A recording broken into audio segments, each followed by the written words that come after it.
Good morning दोस्तों, कैसे हैं आप लोग। मैं आशा उम्मीद करता हूँ आप लोग अच्छे होंगे, स्वस्थ होंगे। तो गाइज़ आज का ब्लॉग नया नहीं है, जा रहे हैं सीधा इस दवाखाना क्योंकि वहाँ नंबर लग चुका है। गाइज़ गाड़ी में बैठ के आपको अपडेट देते हैं। तो गाइज़ बात करूँ ना, गाड़ी में बैठ के अपडेट दे नहीं पाया और तबीयत ठीक नहीं थी, तो इसलिए गाइज़ अब जो है ना सीधा एलिवेटर रोड पर आ गया मैं। और देख सकते हैं ये ना सीधा राजनगर एक्सटेंशन को जा रहा है। जैसे आप आनंद विहार से गाजीपुर गोलचक्कर गाजीपुर का फ्लाईओवर पार करेंगे लेफ़्ट से ही ये राजनगर एक्सटेंशन का रोड है, एलिवेटर रोड बोलते हैं इसको। तो गाइज़ यहाँ से सीधा आप हकीम जी के पास पहुँच गए हम। तो गाइज़ ये अंदर एंटर कर रहे हैं हम। और बता दूँ आपको, जो पुरानी पर्चियाँ थी ना उनके नंबर अभी जस्ट लगेंगे उनको दिखाने के लिए। अब ये देख सकते हैं नए नंबर 25/2/2024 को दिए जाएंगे। अगर कोई भाई नंबर लगाने जाए यहाँ तो उनको जो है नंबर मिलेगा। ये अंदर के नज़ारे हैं। एक्चुअली है क्या, इस समय जो है ना ये सब कुछ कुर्सियाँ खाली है क्योंकि नंबर तो कोई लग नहीं रहा है इसलिए। और रिसेप्शन पे बैठे हुए हैं, कुछ लोग आते हैं पूछताछ करने के लिए। और ऊपर के नज़ारे हैं फर्स्ट फ्लोर के। यहाँ जो है ना बिल्कुल खाली है क्योंकि अब कोई मरीज़ है नहीं यहाँ पे, वो सब दिखा के निकल गए। तो गाइस अभी अपने फ्रंट कैमरे से ना आप लोगों को अपडेट देता हूँ, पहले देख लीजिए। यहीं से एंटर करेंगे हम लोग। तो गाइस फाइनली बात करूँ ना, हकीम जी के पास पहुँच गया था और यहाँ नंबर का सिलसिला जारी है। 12 बजे करीब नंबर यहाँ आएगा और फिर नंबर लगेंगे। उसके बाद फिर अंदर जाके भी नंबर लगेगा हकीम जी के पास। तो गाइस फिर वीडियो घंटे बन जाएगा, मैं आपको अपडेट देता हूँ।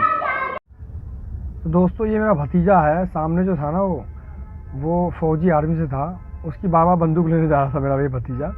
बहुत परेशान कर देता है। और यहाँ भी जब नंबर अंदर नाम लिया गया तो मेरी सिस्टर और मेरी मम्मी जो है अंदर चली गई, तब भी इसने परेशान कर दिया। मेरे भतीजे ने इतना परेशान कर दिया कि मैं आपको बयान नहीं कर सकता। मेरा तो और इसके ऊपर दिमाग ख़राब हो रहा। तो फाइनली गाइस हकीम जी के यहाँ पहुँच गया हूँ और अंदर से तो मैंने आप लोगों को अपडेट दे दिया था, बाहर से भी अपडेट दे दूँ। दवाई का नंबर बस आने वाला है, उसके बाद गाइस यहाँ से घर निकलेंगे और उसके बाद घर पहुँच के आपको अपडेट देता हूँ। तो गाइस ये दवाइयों का जो नंबरों का सिलसिला है ना चालू हो गया है। एक्चुअली होता क्या है, पहले आपको दिखाना पड़ेगा, हकीम जी देखेंगे, हकीम जी देखने के बाद वो आपकी पर्ची जो है ना अंदर दे देंगे दवाई वालों को। तो फिर आपकी दवाई बनेगी कि कौन सी बीमारी की कौन सी दवा है। तो वो आयुर्वेदिक दवाई जो है ये अलग दवाई है और जो एक मेडिसिन में जो दवाई होती है वो अलग मिलती है। तो पहले ये आयुर्वेदिक दवाई मिलेगी, उसके बाद जो है मेडिसिन वाली दवाई मिलेगी। उसके बाद गाइस ये देख सकते हैं आप, ये मिल रही है मेडिसिन वाली दवाई, ये सरबाद।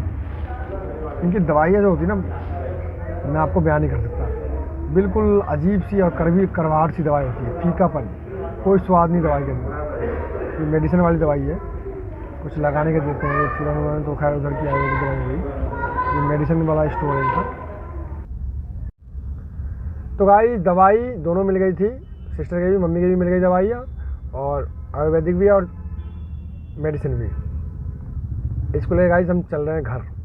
तो गाइस ये रोड है गाज़ियाबाद वाला, मोदी नगर, गाज़ियाबाद, मेरठ। एक्चुअली इस रोड को कवर करने का मुझे कोई इंटरेस्ट नहीं था पर मैंने जो कवर इसलिए किया क्योंकि देखिए स्विफ्ट गाड़ी है, ठीक है गाइस। इस पर ना टेम्प्रोरी नंबर प्लेट है और ना ओरिजिनल नंबर प्लेट है, इसलिए मैंने कवर किया कि यूपी पुलिस को इसके खिलाफ एक्शन लेना चाहिए। अगर ऐसी गाड़ियाँ यूपी के अंदर चल रही है तो उनको एक्शन लेनी चाहिए, ऐसी गाड़ियों को सीज करनी चाहिए। या तो भाई अगर नई गाड़ी आप लेके आए हो तो टेम्प्रोरी नंबर प्लेट तो लगाओ, बाकायदा बेखौफ होकर चल रहे हैं। तो कोई इशू नहीं गाइस, चलते हैं घर, पहुंचते हैं। और तो गाइस बस अपने इस ब्लॉग को यहीं एंड करता हूं और मिलते हैं कल अच्छे से नए ब्लॉग में।